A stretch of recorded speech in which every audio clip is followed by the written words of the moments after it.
আজকে নবাব ফয়জুন্নেসার নবাব বাড়ির তৃতীয় পার্টটা দেখাবো। এটা হচ্ছে বিশাল বড় কাঠের দরজা যেটা দাঁড় করিয়ে রেখেছে।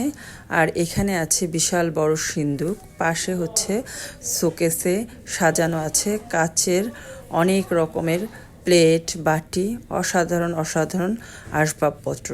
আর এটা হচ্ছে তার লেখা কিছু বই, যেটার নাম হচ্ছে রূপজালাল। 1876 সালে এই বইটি তিনি লিখেছেন। তার হাতের কিছু লেখা এখানে আমরা দেখতে পাচ্ছি, সাথে নিচে কিছু বই লেখা আছে। আর পাশে আরবিতে লেখা কিছু কোরআন শরীফের মতো দেখা যাচ্ছে। এটা হচ্ছে ছোট কোরআন শরীফ, সুরমাদানি, আতর। আর এখানে হচ্ছে লাইট, ছোট টেবিল। তো আরেকটা রুমে আমি নিয়ে যাব। এই রুমেও কিন্তু অসাধারণ অনেক জিনিস রয়েছে। আপনারা যদি এই নবাব ফয়জুন্নেসার বাড়িটা দেখতে চান তাহলে অবশ্যই আপনারা চলে আসতে পারেন কুমিল্লার লাকসামে। অসাধারণ কিন্তু